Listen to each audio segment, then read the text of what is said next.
네, 시청자 여러분 안녕하십니까? 김우진입니다. 2023학년도 대학 수학능력시험이 하루 앞으로 다가왔습니다. 강원도에선 12,330명의 수험생이 수능을 치를 텐데요. 올해 수능은 지난해와 마찬가지로 입실 전에 체온 측정과 증상 확인을 실시한다고 합니다. 입실 시간보다 여유 있게 시험장에 도착하셔야겠습니다. 다행히 내일 수능 한파는 없을 전망인데요. 다만 일교차가 크다고 합니다. 얇은 옷을 여러 겹 겹쳐 입어서 체온 관리에도 신경을 쓰셔야겠습니다. 내일 아침 내륙 지역을 중심으로 짙은 안개가 예상된다고 합니다. 교통 안전에도 각별히 유의하셔야겠습니다. 저도 그 시간을 겪었지만 수험생 여러분들 지금쯤 많이 긴장되실 텐데요. 내일 그간 준비한 자신의 역량을 발휘하셔서 값진 결실을 맺으시길 바랍니다. 강원도의 오늘과 소통하는 시사 큐레이터 생방송 더 인사이드 지금 시작하겠습니다.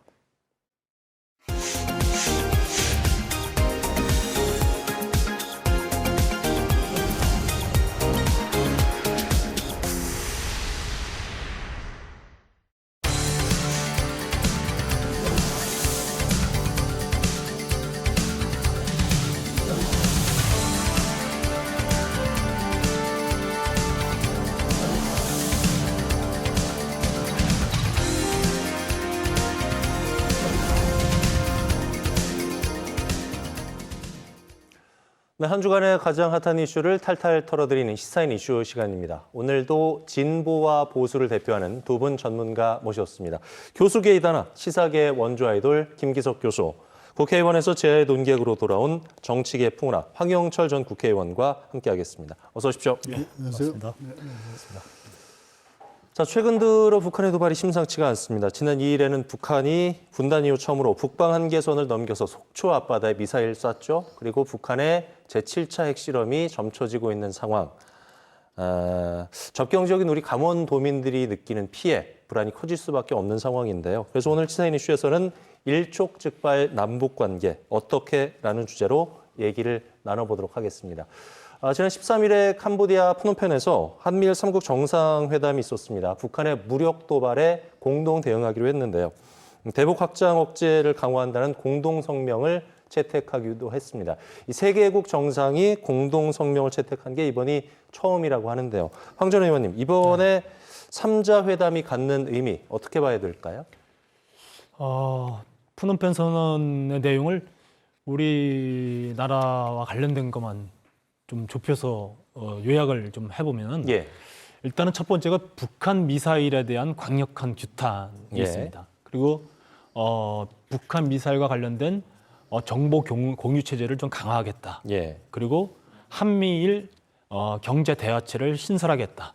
결국은 안보와 경제 분야에서 한미일 공조 체제를 더욱 밀착시켜 나가겠다라는 그런 의미가 있는 거였어요.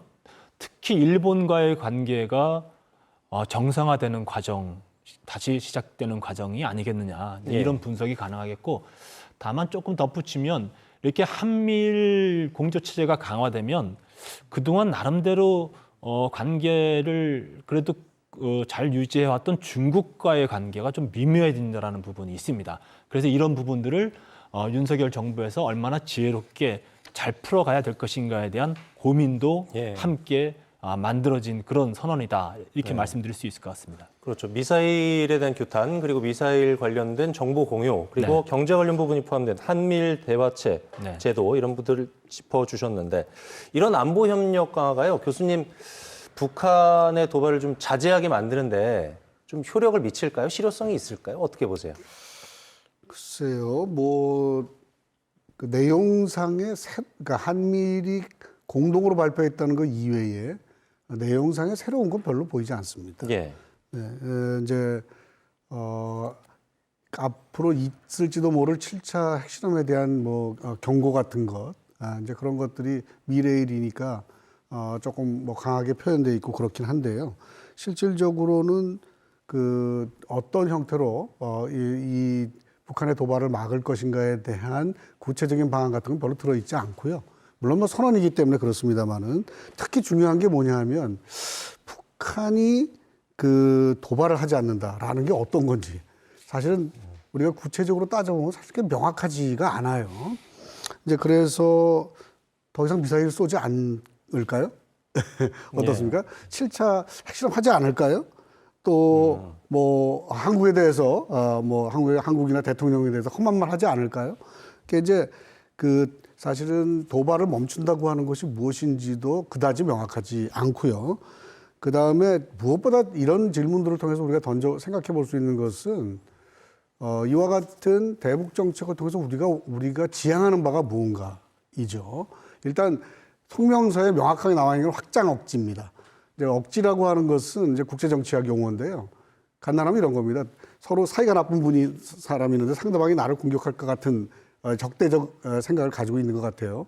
그러면 은근히 이제 근육을 탁 보이면서 예. 나한테 뭐 나쁜 짓 하면 가만 안 둘 거야. 이렇게 하는 게 이제 억지입니다. 그래서 상대방이 나를 공격하지 못하도록.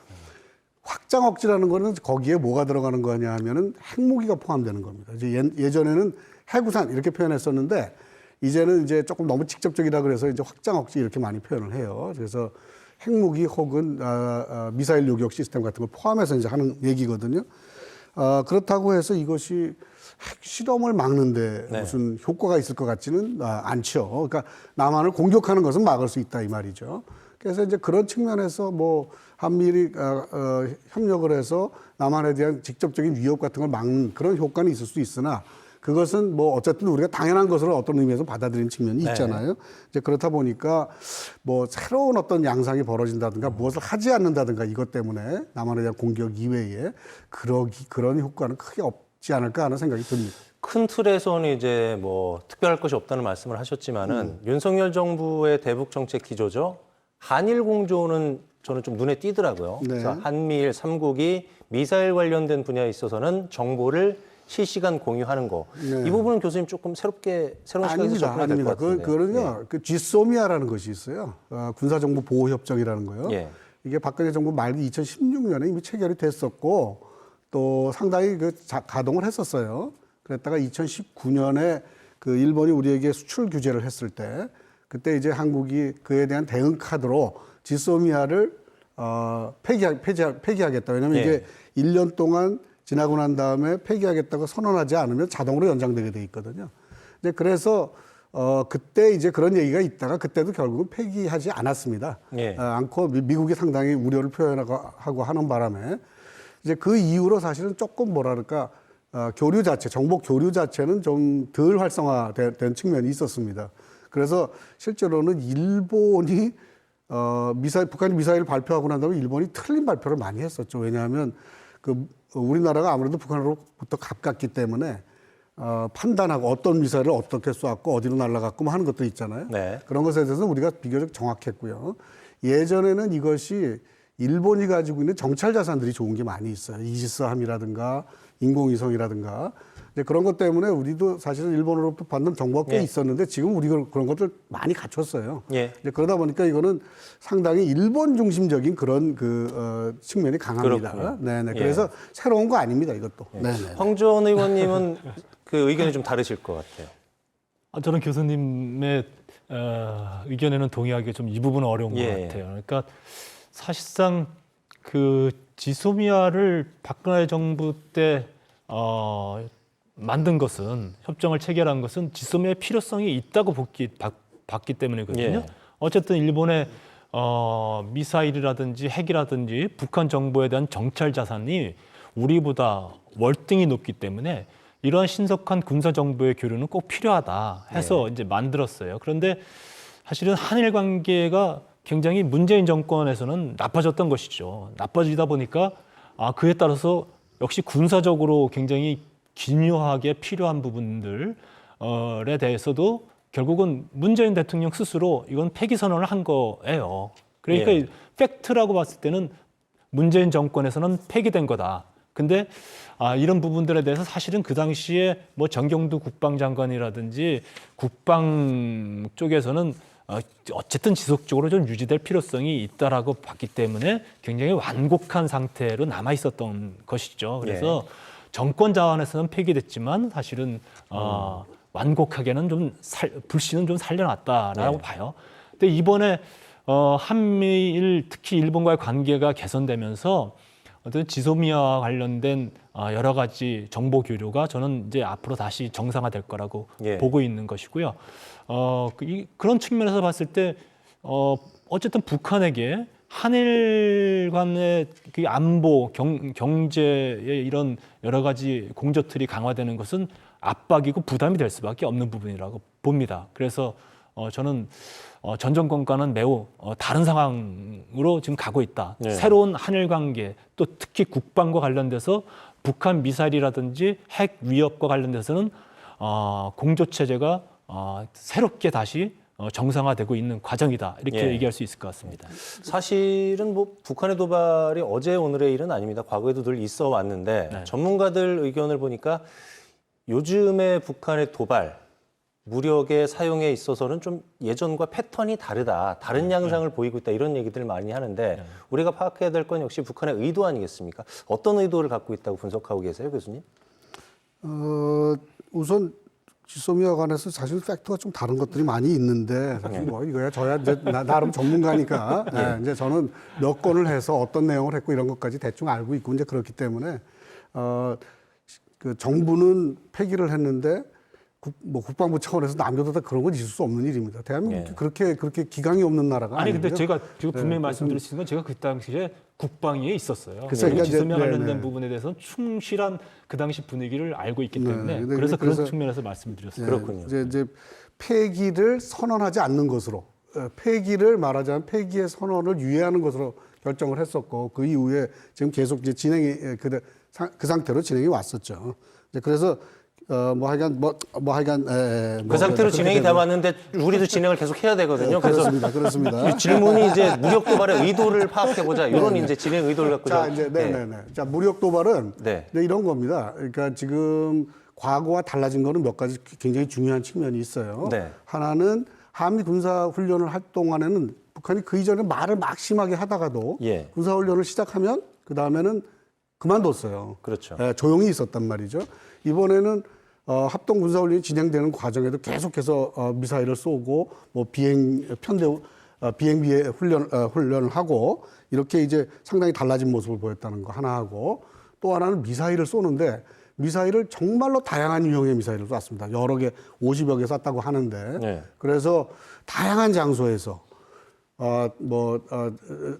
중거리, 장거리, 단거리 여러 가지 형태로 이렇게 굉장히 우리가 충분한 전략 자산을 가지고 있다. 그것을 운영할 능력을 충분히 우리는 보유하고 있고 말하자면 상대방이 공격을 하면 우리는 충분히 대응할 수 있다. 이런 것들을 보여주려고 많이 노력을 했어요. 이제 그런 것들은 예전에 볼 수 없던 것인데 왜 이것이 가능해졌냐? 일단 제일 중요한 것은 자기들이 이제 핵을 가졌다는 자신감 같은 거를 아마 상당히 내보이고 있는 것이 아닌가 하는 생각이 되고 그다음에 말하자면 국내적으로도 외부에 특히 미국의 군사적 위협에도 우리는 당당하게 맞설 수 있다. 왜 ICBM을 가지고 있고 미국을 직접적으로 위협할 수 있다. 이런 자신감의 발로가 아닌가 그런 생각이 듭니다. 윤 대통령 취임 이후에 북한의 어떤 무력 도발에 대해서 굉장히 강대강 입장이 계속해서 나오고 있거든요.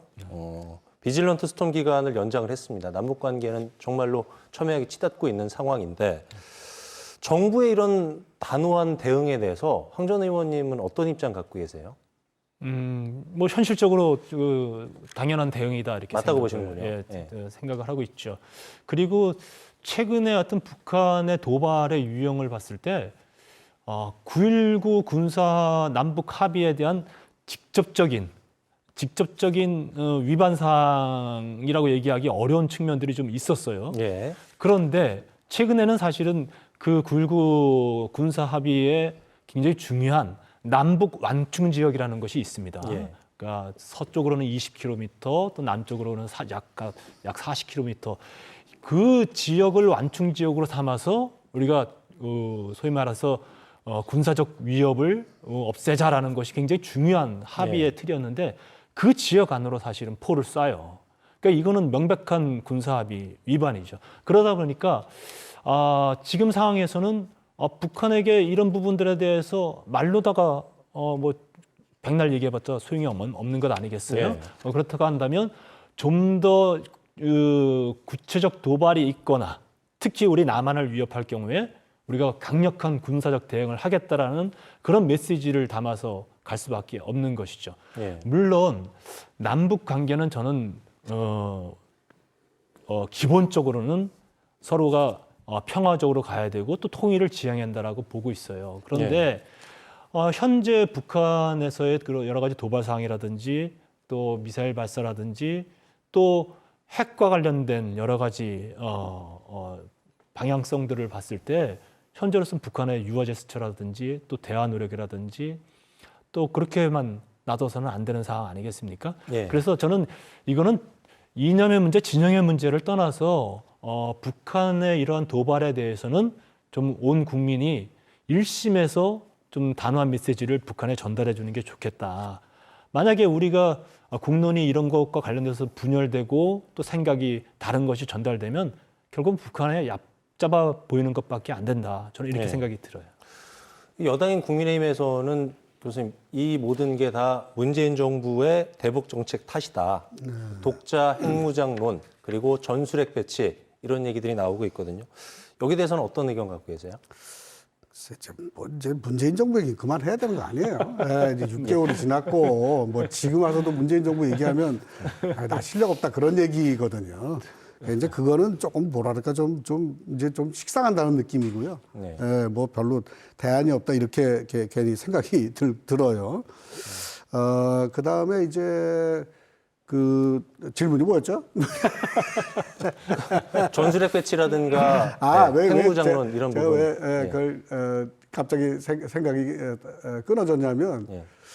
전술핵 배치라든가 혹은 뭐 핵 공유라든가 예. 핵과 관련된 많은 얘기들 이제 그런 얘기들은 솔직히 말씀드리면 잘 몰라서 그런 것 같아요. 제 생각에는요. 그게 어떤 형태로든지 실현될 가능성은 없습니다. 제가 보기에 없고 그다음에 그것을 가장 반대하는 게 미국이죠. 예. 그래서 미국의 전문가들이나 미국의 정책 결정자들도 한국이 왜 저러냐 이렇게 말할 정도로 별로 그 실현 가능성 없는 얘기들을 자꾸 하고 있기 때문에 좀 더 좀 현실성 있는 그런 형태로 해야 될 것이고 기분은 이해하죠. 우리도 핵을 가지면 억지력을 똑같이 가질 수 있다 이런 생각인데 그것은 현재 국제정치 상황에서 불가능한 일입니다.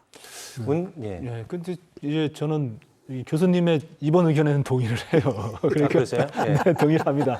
그러니까 우리가 어떤 정책이라든지 또 남북 관계를 바라보는 시각이 굉장히 극단에 있는 측면들이 있어요. 그런 분들의 발언들을 보면은 결국은 북한을 무조건 어쨌든 옹호하거나 또 우리 참 이해하기 어려운 측면의 판단이라든지 이런 것들을 내리는 극단의 좌가 있다고 한다면 또 이런 부분들에 있어서 너무 그 도발적이라든지 좀 너무 강경한 대책을 요구하는 또 극단의 우가 있는 거예요. 근데 그렇게 정책을 펴서는 안 되는 것이죠. 그래서 어쨌든 그런 의견들은 차치하고 핵 문제만을 봤을 때 저는 어쨌든 우리 한반도의 비핵화 원칙은 지켜져야 된다. 그렇기 때문에 그런 원칙을 가져가야만이 결국은 북한의 비핵화를 유도할 수 있다라고 보고 있는 건데 걱정되는 것은 정말로 7차 북핵 실험이 이어져 있고 그리고 북한이 핵과 관련된 도발이라든지 이런 것들이 조금이라도 있다. 그 다음에는 국내 여론이 달라질 가능성이 있습니다. 예. 그렇게 되면 결국은 우리 국민들 사이에서도 지금은 소수이지만 그것이 다수의 의견으로 우리의 핵무장, 또 전술핵 배치에 대한 논의가 강화될 수 있다. 이런 좀 측면이 있기 때문에 저는 북한에 대해서 좀 강력하게 좀 경고 메시지를 좀 주고 싶어요. 이렇게 결국은 우리 민족이 서로 이렇게 강대강으로 다 어렵게 가는 곳으로 가게 되면 안 된다. 이런 메시지를 좀 우리 김정은 위원장에게 좀 강력하게 좀 전달하고 싶습니다. 교수님께서 문재인 정부 탓은 좀 그만해야 된다고 말씀을 해주셨는데 이게 이런 얘기가 흘러나올 수밖에 없는 이유가 9.19 군사 합의가 2018년도에 남북 정상회담 때 체결이 된 거 아니겠습니까? 그렇게 체결이 됐는데 해상 완충구역에 미사일을 쐈기 때문에 9.19 합의가 소멸된 거다. 법적으로 이렇게 보는 여당의 시각이 좀 있는 것 같고. 근데 그걸 꼭 저는 뭐 그 여당이라든지 또 뭐 지금 현재 국민의힘의 시각 중에 그런 시각이 있을 수는 있죠. 그런데 저는 남북의 긴장 완화라든지 통일을 지향하기 위한 그런 노력들은 진영을 넘어서는 문제라고 생각해요. 예. 그런 부분들에 대해서 긍정적으로 예. 평가를 해주는데 그것은 무조건 문재인 정권 잘못이라고 하지 말고 저는 딱 잘라서 김정은 잘못이다. 예. 북한 잘못이다. 저는 이렇게 얘기하는 데 있어서는 한 목소리를 좀 모았으면 좋겠다. 그런 말씀을 드리고 싶어요. 그런데 이 문제를 책임의 문제를 우리 나만의 문제, 나만의 정책 문제로다가 얘기를 하자면 결국은 진영끼리 나눠서 니 탓 내 탓 하는 것 아니겠습니까? 그런 걸 넘어서는 좀 그렇죠. 그런 좀 대북 관계가 형성됐으면 좋겠다 이렇게 생각합니다. 어쨌든 9.19 군사합의는 효력을 잃었다는 게 여당의 주장이고 교수님. 하지만 이거를 공식적으로 선언하는 건 다른 문제죠. 조금 다른 문제 아니겠습니까? 물론입니다. 듣고 근데 싶습니다. 그래서 의견. 사실 뭐 이번에 쏘기 이전서부터 이미 북한은 이것이 무력화됐다는 뭐랄까 사인을 여러 번 보냈었던 것이고요. 예. 그래서 이게 이제 이런 형태의 도발로 나올 거라고 하는 것은 충분히 예상했던 부분이라고 생각해요. 예. 단지 이것이 이제 파기됐다, 더 이상 이제 효력이 없다고 선언하는 것은 국제 무대에서의 또 부담감 같은 것이 당연히 생겨나죠. 그다음에 상대방을 비난할 수 있는 포인트가 생겨나는 것이고요. 이제 그래서 이것을 공식적으로 우리가 앞서서 선언할 필요는 별로 없다고 생각이 됩니다. 근데 현실적으로는 이제 굉장히 지켜나가기 어려운 그런 합의가 된 것이죠. 이 문제도 좀 덧붙이면 예. 남한이 먼저 9.19 군사 합의의 폐기는 북한의 의도에 당하는 것이다라고 생각을 해요. 의도에 말려드는 것이다. 말려드는 것이에요. 그래서 만약에 우리가 먼저 이런 군사적 긴장 완화와 관련된 조치를 폐기시키면 북한에게 여기 핵 개발 또와 관련된 핵 실험과 관련된 빌미를 줄 수밖에 없는 것이라고 보거든요. 그런 측면에서 봤을 때 조금은 이 문제에 대해서는 지혜롭게 좀 참아야 될 부분이 있다. 이런 생각입니다.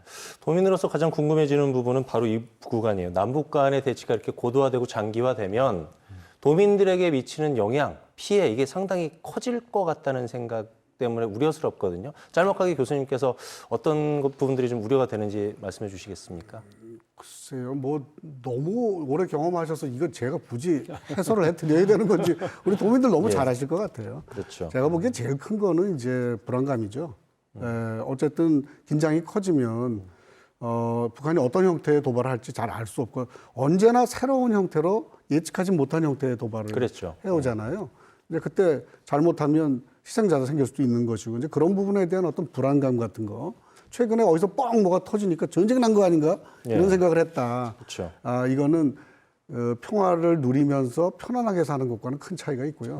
그다음에 이런 것들이 이제 반복이 되면서 경제적으로도 여러 가지 형태의 이 손해를 보게 되는 것이고, 그다음에 이미지 같은 것들도 상당히 좋지 않은 영향을 받을 수 있지 않겠습니까? 이제 그래서 어떻든 외교적인 해법, 어떻든 평화를 지향한 어떤 방안들 이런 것들을 계속해서 추구해 나가도록 강원도에서는 요구할 필요가 있다고 봅니다. 안 그래도 뭐 강원도민 입장에서는 금강산 관광 안 되고 있죠. 지역 경기 바닥이죠. 거기에 북한 도발이 계속되면은 안보 관광지 운영 못하는 데다가 어민들 조업하는 데 어렵죠. 여러 가지 차질이 빚어지는데 안전이든 경제든지 간에 좀 황 전 의원 대책이 필요해 보이는데 어렵지만 좀 여쭙겠습니다. 글쎄요. 대책을 우리가 세우기 어렵죠. 우리가 세우기는 어려운데 그러니까 이런 부분이 있어요. 일단은 아주 구체적 도발이라든지 이런 것들이 있기 전까지는 조금은 좀 우리가 좀 일상을 계속 유지하는 것이 좋다. 근데 최근에 저도 이제 그 군에 있는 이제 후배들을 만났는데 비상이 걸리면은 꼼짝을 못 하는 거예요. 그러니까 그러면서 그 미사일 발사해서 울릉도에 사이렌이 울리고 이러다 보니까 전 간부라든지 또 일반 사병들이 휴가를 못 나오는 것. 외출의 박금지, 영내대기. 그러다 보니까 뭐 군인들의 또 그 현역 장병뿐만 아니라 군 간부들의 일상생활이 안 되면은 바로 그것이 아주 그냥 바로 우리 접경지 경제에 영향을 미치게 되는 것이죠. 그렇죠. 꽉 막히게 되는 거니까 이런 아주 짧은 것부터 출발해서 적어도 강원도가 미래지향적인 어떤 사업들을 추진하기가 어려워진다는 게 저는 굉장히 큰 문제라고 봐요. 많은 투자들이 강원도에 있어야만 미래의 땅이 될 것 아니겠어요? 근데 이 미래의 땅이 안보 불안 또 여러 가지 걱정, 심리적 이런 부담감을 갖게 되면 새로운 투자들이 이루어지기 어려운 부분들이 있잖아요. 그래서 저는 그런 부분들이 가까운 부분 또 먼 부분 다 문제가 생길 수밖에 없다 이렇게 생각합니다. 자, 오늘 시선 이슈에서는 일촉즉발 남북관계 어떻게라는 주제로 얘기를 나눠봤습니다. 두 분의 생각을 하나의 문장, 단어로 들어보는 이슈워드 선정 시간인데요. 교수님, 뭘로 선정하셨습니까? 왜 웃으세요? 글쎄, 뭐 강원도 얘기를 이렇게 이런 상황에 직면해서 강원도를 생각하면서 떠오른 단어가 하나 있죠. 동래북이라는 단어가 떠오르네요. 세게 말씀하시네요, 오늘. 사실은 너무나 계속해서 그 피해를 강요당하는 거 아닌가 하는 그런 아쉬움 같은 것이 자꾸 듭니다. 도민들의 심정을 대변해서 그렇습니다. 선정을 동래북이 된 것 하셨군요. 같은 느낌이 자꾸 듭니다. 황 전 의원님. 저는 이제 현역 의원으로 있으면서도 접경 지역구로 둔 국회의원이기 때문에 어쨌든 남북 평화 통일이 우리 지역을 살릴 수 있다고 생각했기 때문에 국회에서는 남북 경협특위위에서 들어가서 활동도 했고 그리고 보수 진영에서는 굉장히 수십 년 만에 제가 보수 진영 국회의원으로서는 북한을 방문했었어요. 이런 것들이 모여서서 정말 우리 남북 평화가 이루어지길 바랬는데 다시 원점으로 돌아온 것 아니에요. 그래서 지금 이런 현실을 보면 저는 한마디로 허탈. 이슈워드가 허탈입니다. 그러니까 원점으로 돌아왔어요. 그러니까 우리가 남북 관계가 한 발 한 발 진일보하면서 뭔가 통일의 길로 가야 되는데 다시 계속 되돌이표로 원점으로 오고 원점 빠꾸하고 다시 가고 이런 것들을 보면서 대단히 허탈하다. 비슷한 맥락입니다. 동래북과 허탈한 마음이 도민들의 마음을 대변하는 게 아닐까 싶고요. 한반도의 긴장 국면이 계속되면은 접경지역인 우리 강원도민들, 주민분들 참 불안해하고 또 계속해서 피해를 입을 수밖에 없을 텐데요. 하루빨리 남북 관계가 좀 개선됐으면 좋겠고요. 평화 정착을 위한 방안도 마련이 됐으면 좋겠습니다. 함께해 주신 김기석 교수, 황영철 전 의원이었습니다. 오늘 말씀 고맙습니다. 네, 고맙습니다. 네, 수고하셨습니다. 네, 11월 16일 수요일 생방송 더 인사이드 저희가 준비한 소식은 여기까지입니다. 편안한 저녁 보내십시오. 고맙습니다.